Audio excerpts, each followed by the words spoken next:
screen, Mbak. Oke.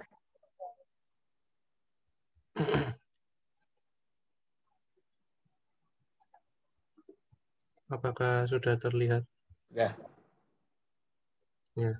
Jadi P124 saya nomor 1 sampai 2, dia nomor 3 sampai 4. Oke. Saya akan bacakan soalnya terlebih dahulu.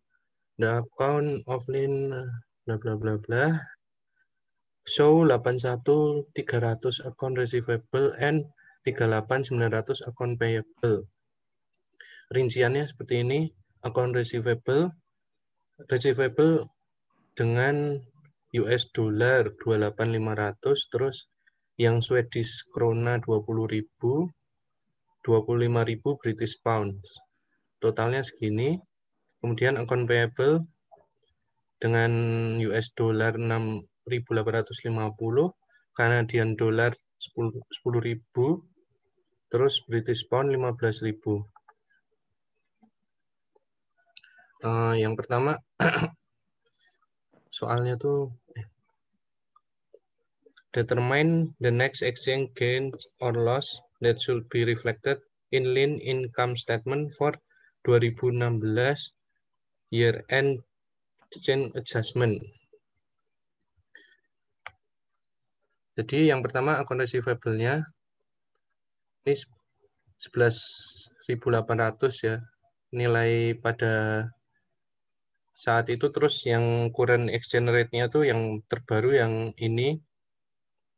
Nah, mata uangnya Swedish krona. Exchange rate-nya tuh 0,52. Jadi 11.800 dikurangi 20.000 dikali sama exchange rate-nya Swedish krona 0,52. Aduh, maaf Pak, kepencet. Ya, nggak apa-apa. Atasnya itu muncul terus sih. Sudah muncul kembali ya. Sebentar Ya, ini ya. saya pinggirkan dulu aja. Ada 0,52 ketemunya 11.800 dikurangi 10.400. Jadi 1.400. Ini karena akun receivable jadinya exchange loss termasuknya. Kemudian yang selanjutnya yang menggunakan British Pounds. British Pound di sini pakainya rate-nya 1,65 dikali 25.000, 41.000 dikurangi 25.000 dikali 1,65, ketemunya 250. Kemudian yang account payable 10.000 Canadian dollar, exchange rate-nya 0,7, 10.000 dikali 0,7, ini ketemunya tuh 7.000, 7.600 dikurangi 7.000 sama dengan 600 exchange gain. Kemudian yang selanjutnya 15.000 British Pound. Tadi rate-nya menggunakan yang 1,65. 24.450 dikurangi 15.000 dikali 1,65. Ketemunya exchange loss 300. Kalau di total keseluruhannya jadinya exchange loss 850. Kemudian yang nomor 2, amount which the account receivable, account payable should be included in Lin Desember 31 2016 balance sheet. Kita menghitung total account receivable dan account payable-nya. Total account receivable-nya yaitu 28.500.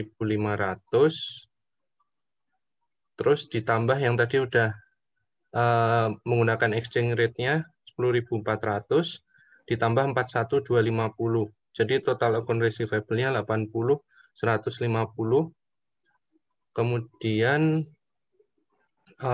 account payable-nya ini karena sudah US dollar, kemudian yang selanjutnya menggunakan exchange rate yang tadi 7.000 ditambah 24.750. Jadi totalnya 38.600. Sudah, Pak. Oke, ya, makasih ya. Ya, Pak, sama-sama. Yang nomor 3, nomor 4 tadi, silakan lanjutkan. Izin share screen ya, Pak. Oke.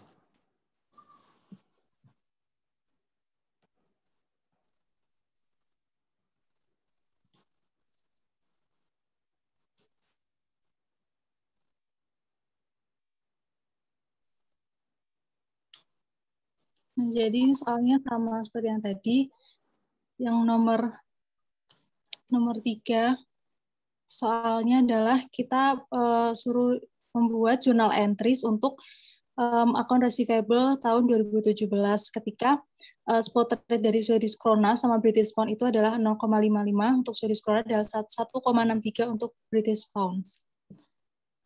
Untuk jawabannya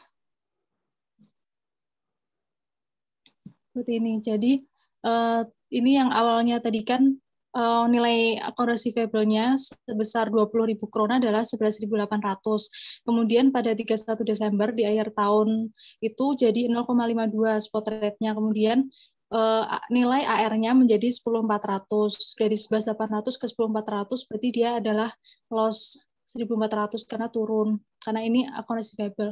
Kemudian pada waktu masa collection-nya itu spot rate-nya jadi 0,55. Jadi nilai akun receivable-nya menjadi 11.000. Dari 10.400 ke 11.000 berarti naik, berarti dia gain sejumlah 600. Kemudian jurnalnya seperti ini. Jadi cash 11.000 pada exchange gain 600 dengan AR foreign currency 10.400.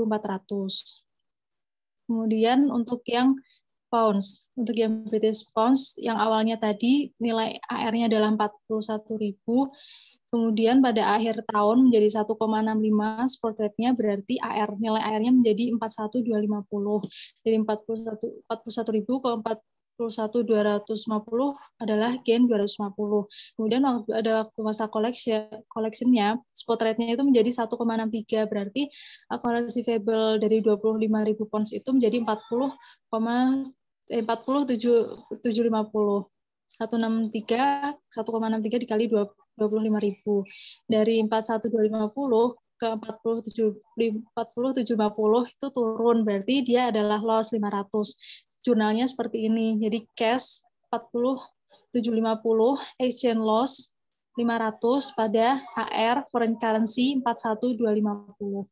Kemudian yang nomor 4.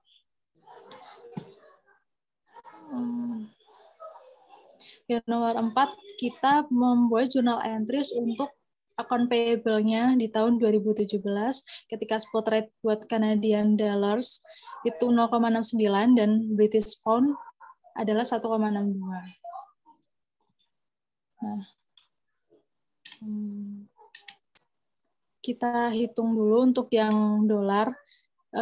Yang awal dari 10.000 dolar, AP-nya nilainya adalah 7.600. Kemudian pada akhir tahun, spot rate-nya jadi 0,70. Jadi nilai account payable-nya menjadi 7.000. Dari 7.600 ke 7.000 turun, tapi karena ini account payable, jadi dia adalah gain 600. Kemudian pada waktu settle-nya, AP-nya spot rate-nya adalah 0,69.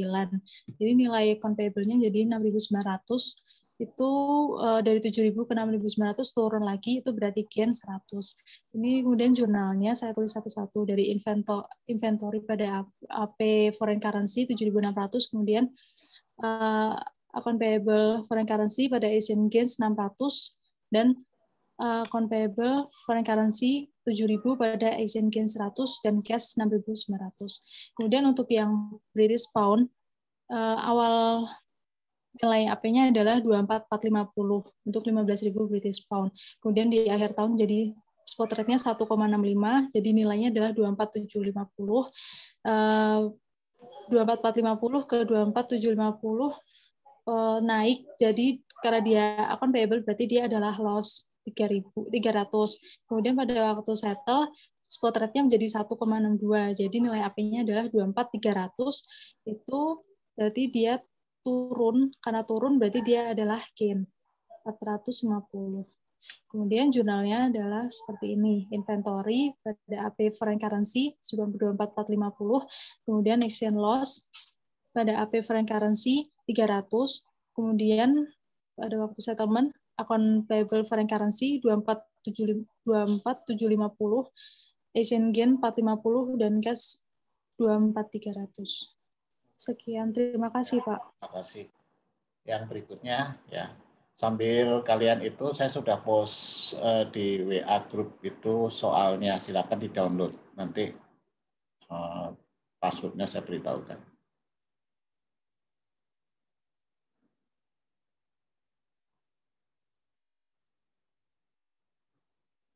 Silakan siapa yang berikutnya? Baik, selanjutnya kita masuk ke bab 9. Dipersilakan kepada Rani.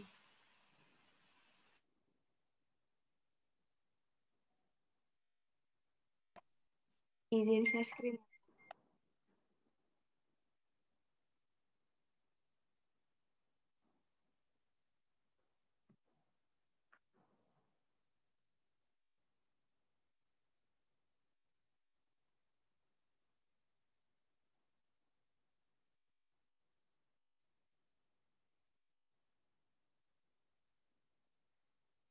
Apakah sudah terlihat? Sudah. Oh, baik, sini saya akan menjelaskan dari soal P94. Itu kan kita balik lagi ke bab 9. Itu kan ada intercompany investment dan diketahui separate earnings dan percentage masing-masing company di masing-masing company. Terus yang pertama kita ditanya controlling interest share dan non-controlling dan NCI dengan asumsi tidak ada perbedaan investasi antara fair value sama book value-nya. Juga tidak ada unrealized profit. Jadi yang pertama kita buat dulu ini formulanya dari P sama dengan 400.000 ditambah 80% S ditambah 50% T itu kan ini sesuai dari separate earning sama percentage P di masing-masing company. Terus S juga dibuat formulanya sebesar 200.000 ditambah 20% T dan T 100.000 ditambah 10% S. Terus kita kerjakan dan dapat T sejumlah 122.449, S 224.490 dan P 640.817. Terus untuk menghitung controlling share consolidated net income-nya itu dapatlah 640.817 ini ya. Nah kan untuk NCI-nya itu ada NCIS sama NCIT berarti. Untuk NCIS-nya itu yang tadi udah kita hitung 224.490 dikali persentase NCI di dalam S itu 10%. Didapat 22.449. Terus untuk NCIT juga sama yang tadi udah kita kerjakan 122.449 dikali persentase kepemilikan NCI di dalam T itu 30%, dapat 36.735. Terus yang nomor 2-nya itu ditanya hal yang sama, tapi ada dengan asumsi itu ada unrealized profit dari penjualan TOT kepada SEED sebesar 20.000. Juga ada penjualan land tanah oleh PAR kepada SEED sebesar 40.000 gain. Terus ini karena asumsinya beda sama nomor 1, jadi kita buat formula baru itu yang P 400.000, tapi dikurang 40.000 penjualan tanah tadi gain, ditambah 80% S, tambah 50% T.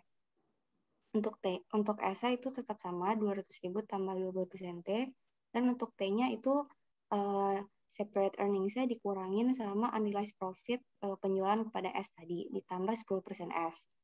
Terus kita kerjakan dan didapatkan T-nya ini 102.041, S-nya 224.108, dan T-nya 587.347. Terus kita ini hitung lagi, controlling share of consolidated net income-nya itu yang P ini 587.347. Sedangkan untuk NCI, S sama T-nya itu sama kayak nomor 1 tadi. Ya kalau untuk SA ini 224.108 dikali persen kepemilikan NCI di S 10%, didapat 22.041 dan untuk NCIP-nya itu 102.041 ini dikali sama persen kepemilikan NCI di T yang sebesar 30% dan didapatkan 30.612. Sekian. Oke, makasih. Silakan lanjut berikutnya. Berikutnya silakan kepada Tiara. Jadi kalian jangan hanya melihat ini sebagai itu ya, aktivitas. Saya ingin melihat kemampuan kalian berpresentasi juga. Nanti kalau ada yang kurang bagus, ya saya kasih catatan. Kalian kan harus bisa itu nanti. Saya nggak mau lulusan STAN itu suruh ngomong ke depan nggak bunyi ya, harus bisa bunyi.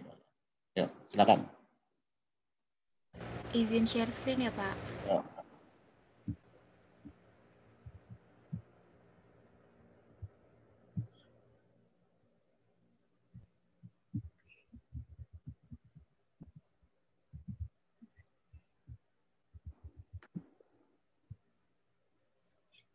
Oke, langsung aja. P97, ini Pop Corporation membeli 80% kepemilikan S senilai $170.000 pada Januari 1, 2016 ketika equity-nya S itu $200.000. Kemudian excess value-nya dialokasikan ke goodwill. Pada Desember 31, 2017, itu balance of Pop investment in Son-nya $208.000 yang nantinya bakal jadi saldo awal untuk investment in Pay. Nah, ini data untuk equity Pop dan Son. Pada Januari 2, 2018, Son mengakuisisi 10% kepemilikan di Pay senilai $80.000. Ini data untuk separate earning sama dividennya. Diminta untuk menghitung controlling dan NCI S-nya. Untuk tahun 2018 menggunakan pendekatan konvensional. Langsung aja. Yang pertama kita ngitung dulu excess value-nya. Implied value-nya 170.000 dibagi 80%, 212.500. Equity S-nya tadi 200.000, jadi alokasi excess untuk goodwill-nya 12.500. Nah, karena pakai pendekatan konvensional, jadi dibuat persamaannya dulu. P sama dengan 100.000 separate earning-nya si P ditambah 0,8 kepemilikan P di S. S sama dengan 40.000 separate earning-nya S ditambah 0,1 kepemilikan S di P.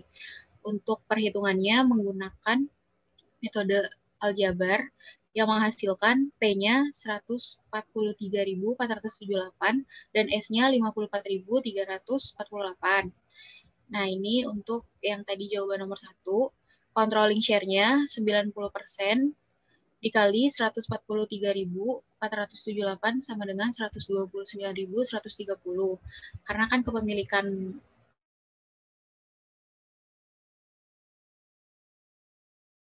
Nah, terus NCIS-nya 20% dikali 54.348 sama dengan 10.870. Yang kedua, diminta untuk membuat jurnal di bukunya P. Ini jurnal untuk retirement investment investment S di P. Jadi jurnalnya capital stock, common stock 60.000, RE 20.000 pada investment in S 80.000. Terus selanjutnya jurnal untuk income from S-nya, investment in S pada income from S senilai 29.130. Didapat dari 129.130 dikurang 100.000 separate earnings-nya. Nah, terus selanjutnya kas pada investment in S senilai 16.000 didapat dari 80% dikali 20.000. Ini untuk dividen yang diterima oleh P dari S. Dan yang terakhir ini eliminasi untuk dividen yang diterima S dari P. Investment in S pada dividen senilai 5.000 dari 50.000 dikali 10%. Yang ketiga diminta buat bikin jurnal di bukunya S. Jurnalnya investment in P pada cash senilai 80.000. Terus selanjutnya cash pada dividen income 50.000. Yang keempat itu diminta untuk menghitung net income P sama net income S. Net income P tadi kan separate earnings-nya 100.000 ditambah 29.130 ini dari si income yang diterima. Jadi 129.130.000. Nah, untuk net income S-nya 40.000, separate earning-nya S, 5.000 dari dividen yang diterima S dari P, 45.000 jadi totalnya. Terus yang kelima diminta untuk menghitung investment in P sama investment in S. Investment in P 208.000 ini kan tadi saldo akhirnya per Januari 2017, jadi saldo awalnya di 2018. Dikurang 80.000 dari retirement yang ini, terus ditambah income from S, dikurang sama dividen yang diterima, ditambah sama 5.000 yang eliminasi dividennya si S. Jadi totalnya 146.130. Untuk investment in S-nya sendiri, dia 80.000 yang ini. Terus yang ketujuh diminta untuk menghitung NCIS-nya. Jadi sama dengan 255.000 dari ini dikali 20%. Sama dengan 51.500. Terakhir diminta untuk membuat jurnal eliminasi. Yang pertama, common stock S 150.000, RE beginning S 100.000, goodwill 12.500, pada investment in S 208.000, dan NCI equity beginning-nya 54.500. Kemudian income from S 29.130 dari yang sini, terus dividen S-nya 16.000 dari yang ini, pada investment in S 13.130 ini selisihnya. Dan selanjutnya ngitung bagiannya NCI. NCIS 10.870 dari yang ini, terus pada dividen 4.000, 20%-nya dari 20.000, pada NCI equity N sisanya 6.870. Nah, terus 3 jurnal ini untuk mengeliminasi 3 jurnal yang ini. Jadi dividen income pada investment in P 5.000, investment in S pada investment in P 80.000, dividen pada investment in S 5.000. Sudah, Bapak. Oke, terima kasih Tiara. Iya. Semoga kamu nanti pas ujian ini ya, selancar ini ya. Amin, Pak. Amin. Makasih, Pak. Silakan siapa lagi? Baik, sebelumnya Pak izin menyampaikan bahwa ini yang sesuai ditugaskan sudah dipresentasikan semua. Kemudian ada beberapa teman yang ingin mempresentasikan tambahan. Oke, silakan. Silakan. Pokoknya terutama itu ya, saya minta kalian agak baik sama yang, kan kalian tahu tuh teman-teman kalian yang IP-nya bagus sama yang nggak bagus ya, kalian harus agak baik sama yang nggak agak itu, yang nggak kurang bagus gitu. Biar nanti seimbang nilainya. Saya jangan kalian tuh egois saja gitu loh, merasa apa pengen lulus sendiri gitu ya, IP-nya paling tinggi gitu. Saya dulu itu waktu jadi mahasiswa saya ngajarin loh teman-teman seangkatan saya, sampai saya kadang-kadang, tapi saya udah tahu karena saya akan ngajari, jadi saya biasanya tidak belajarnya bukan pada saat menjelang ujian, karena pasti akan banyak yang datang ke rumah terus minta diajarin. Jadi ya itu pengorbanan saya lah pada masa itu. Nah, saya ingin kalian punya itu sama gitu. Dan dulu gara-gara saya kayak gitu juga nilai saya masih bagus-bagus saja kok. Ya, silakan siapa yang mau presentasi? Baik, untuk yang pertama dipersilakan kepada Dinda. Izin share screen, Pak.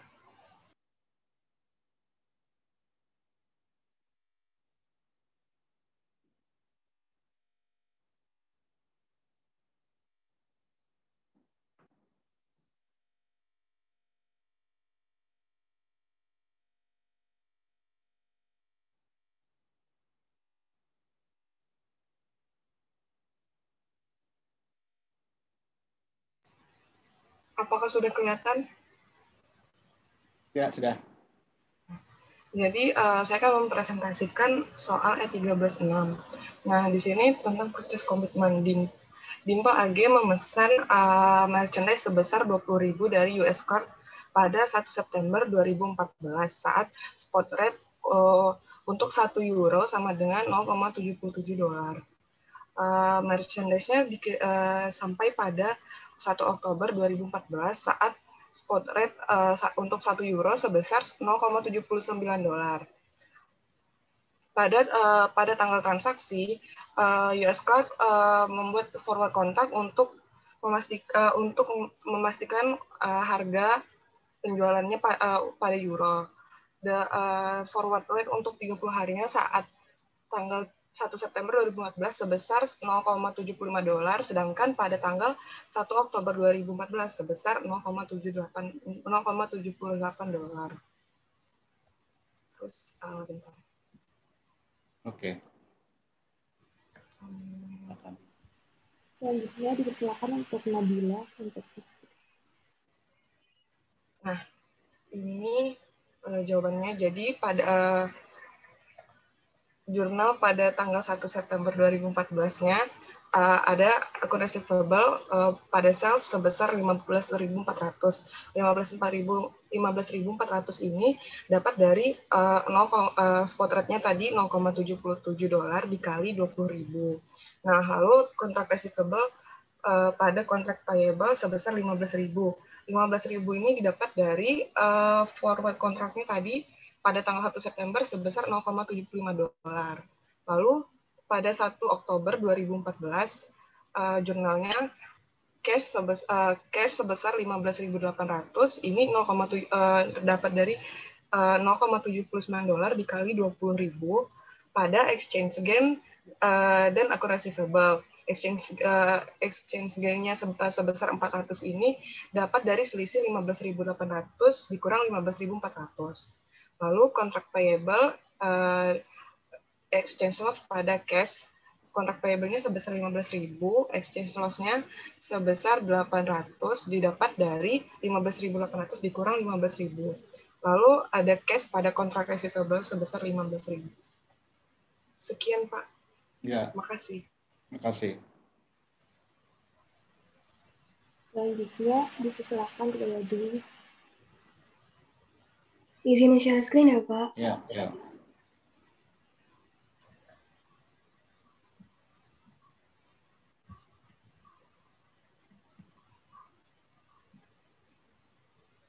Apakah sudah terlihat?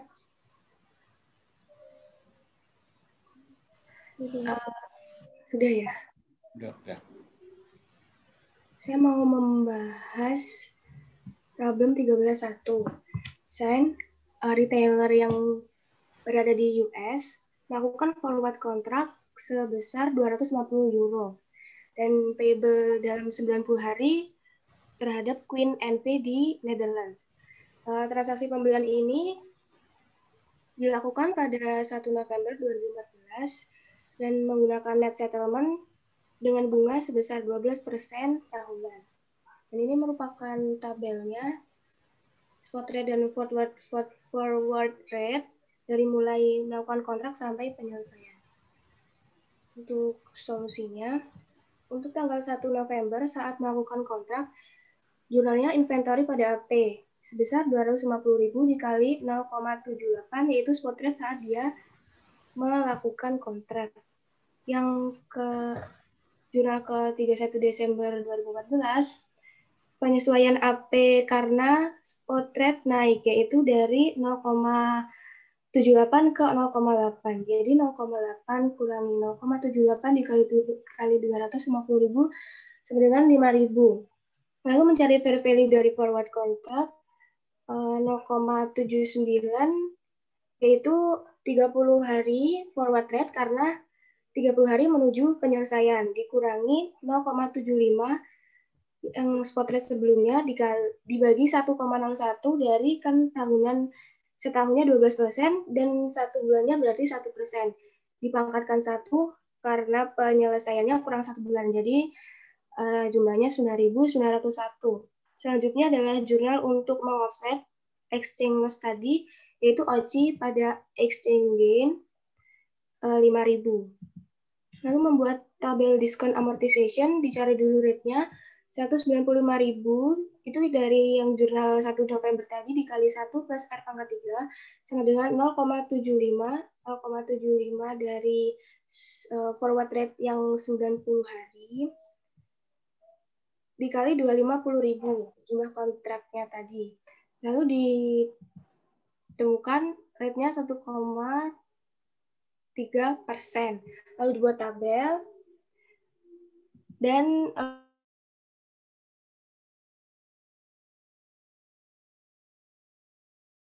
di tanggal 30 November ditambah 31 Desember itu 5.037. Jurnal yang terakhir tanggal 30 Januari 2015 membayar AP.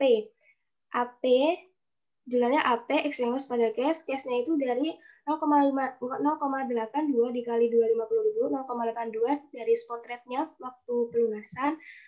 AP-nya tinggal menjumlah saja jurnal AP yang di atas tadi, 195 tambah 5, 200.000, sisanya masuk exchange loss 5.000. Selanjutnya jurnal forward contract-nya, yaitu forward contract pada OCI, 205.000 yang tadi dibayar, dikurangi 187.500 dari ini, 0,75 kali 250.000, sama dengan 17.500, dikurangi 9.901 tadi forward contract 31 Desember 2014, yaitu 7.599. Lalu jurnal untuk mengkonvert exchange loss OCI pada exchange gain Rp5.000 di sini.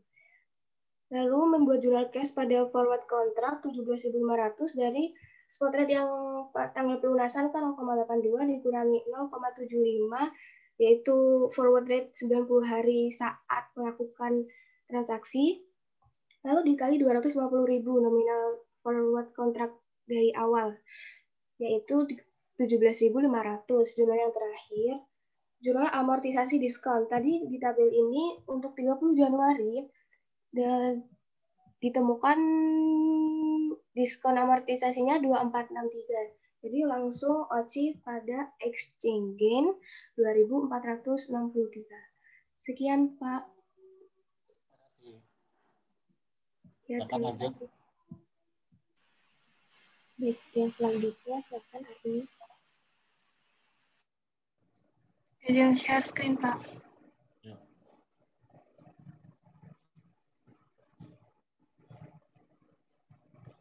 Sudah terlihat atau belum? Sudah. Oke, di sini saya akan menjelaskan problem 13.6. Jadi tanggal 2 Oktober 2016, FLX itu sebuah perusahaan di US. Dia melakukan forward contract untuk membeli 50.000 euro yang akan didelivery 180 hari kemudian. Nah, rate-nya itu 0,6350. Forward contract ini merupakan instrumen derivatif yang dapat diidentifikasi dengan ada purchase commitment juga atas inventory yang dibeli itu. Spot rate pada tanggal 2 Oktober itu sebesar 0,6250. Lalu di sini ada keterangan mengenai spot rate dan forward rate-nya. Untuk soal pertama, kita disuruh untuk membuat jurnal forward contract pada tanggal 2 Oktober 2016. Jadi untuk forward kontraknya itu kita menjurnal kontrak receivable pada kontrak payable. Itu dari 50.000 euro dikali dengan forward rate-nya 0,6350. Hasilnya 31750. Itu untuk nomor 1. Lalu nomor 2-nya kita melakukan penyesuaian pada tanggal 31 Desember 2016. Yang pertama, untuk forward contract, kita menyesuaikan kontrak receivable pada exchange gain. Karena di sini untuk forward rate-nya sendiri, pada 31 Desember itu naik ya, 0,642. Lalu kita kurangkan dengan forward rate pada tanggal 2 Oktober itu 0,635. Dikali dengan 50.000, hasilnya 350. Lalu untuk mengoffsetnya, kita jurnal exchange loss pada firm purchase commitment. Nilainya sama 350. Itu untuk yang jurnal penyesuaiannya. Yang ketiga, Itu pada saat settlement pada 31 Maret 2017. Nah, di 31 Maret ini kita melakukan pembelian atas 50.000 euro ini dengan spot rate-nya pada 31 Maret 0,6560. Jadi nanti di sini kita jurnal inventory pada cash 32.800. Nah, untuk forward-nya kita eliminasi. Yang pertama dari kontrak payable-nya. Kontrak payable-nya itu kita eliminasi sebesar 31.750 dari yang ini ya. Kreditnya itu cash. Lalu kontrak receivable-nya cash 32.800. Ini dari 50.000 dikali 0,656 yang tadi dikali spot rate-nya. Lalu kontrak receivable-nya itu 32.100. 32.100 ini dari 31.750. Lalu ditambah kenaikannya pada 31 Desember 350. Sisanya ini akan masuk ke exchange gain. Lalu untuk komitmen pembeliannya sendiri kita eliminasi. Di debit itu firm purchase commitment sebesar 350. Ini dari jurnal yang 31 Desember. Lalu kita juga mengurangi inventory-nya. Inventory-nya ini sebesar 1.050 dari 32.800. Yang spot rate pada tanggal settlement dikurang dengan kontraknya 31.750. Nah, selisihnya ini ke exchange loss 700. Nah, nanti exchange loss ini akan mengeliminasi exchange gain yang di sini. Nah, kalau kita lihat nanti cash-nya ini yang dikeluarkan oleh kita itu sebesar 31.750. Nah, itu sesuai kesepakatan, sesuai dengan kontraknya yang tadi 0,635 dengan rate 0,635. Seperti itu, Pak. Oke, terima kasih.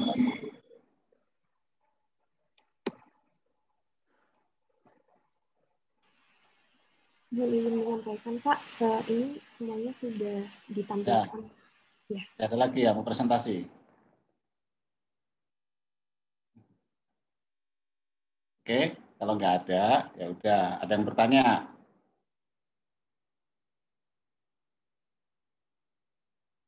Oke ya, kalau nggak ada yang bertanya, saya berikan kesempatan kalian sekitar berapa ini? 15, sekarang 37 ya. Nanti jam 14.50 ya, kalian siap-siap ya. Jadi siapkan jawaban apa dan sebagainya, kalian siap-siap. Kalian boleh nanti meninggalkan Zoom ini. Kalian siap-siap, nanti jam 14.50 saya berikan itunya. Sambil kalian download ya soalnya. Saya berikan passwordnya. Tapi saya minta kalian, oke, nanti karena kalian hemat, jadi akan saya tambah 5 menit, tapi khusus upload ya. Jangan sampai ada yang ini melewati jam itu. Saya penalti nilainya. Terus kalau nggak salah, setelah saya cek, saya nggak tahu di kelasnya atau kelas sebelah, tapi dicek lagi ya. Saya belum ngecek betul. Yang kemarin yang ngerasa telat terus nggak kirim aja. Telat nggak apa-apa, tapi ya akan berkurang nilainya kan untuk kayak ini kan latihan ujian ya, berkurang nilainya. Jadi kalau yang belum mengirimkan kuis 1 kirim saja. Tapi jangan diubah-ubah ya file aslinya. Kalau kalian ubah-ubah itu sudah berubah tuh apa kode filenya. Kalau yang file aslinya dikirimkan nggak apa-apa, masih saya terima. Tapi nanti saya cek lagi, saya belum sempat karena saya lihat kayaknya ada 1 yang hilang gitu. Saya nggak tahu kelas ini atau kelas sebelah. Itu ya. Oke, jadi kalian punya waktu 12 menit ya dari sekarang untuk mempersiapkan diri, alat tulis dan sebagainya, seolah seperti kalian ujian ya. Cek HP, apa, baterai dan sebagainya sambil belajar nih. Terus setelah tenang, download itunya, nanti saya kirim lewat WA. Oke, selamat mengerjakan.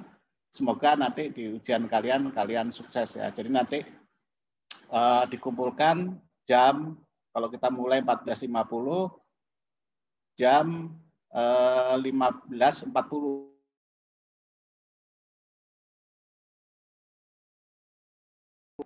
Kan coba pasti sama kalau jam internet. Jangan jam tangan kalian masing-masing. Oke, selamat ujian, semoga semuanya sukses. Terima kasih ya Pak. Ya, saya pamit ya. Ingatkan saya kalau saya lupa. Baik Pak.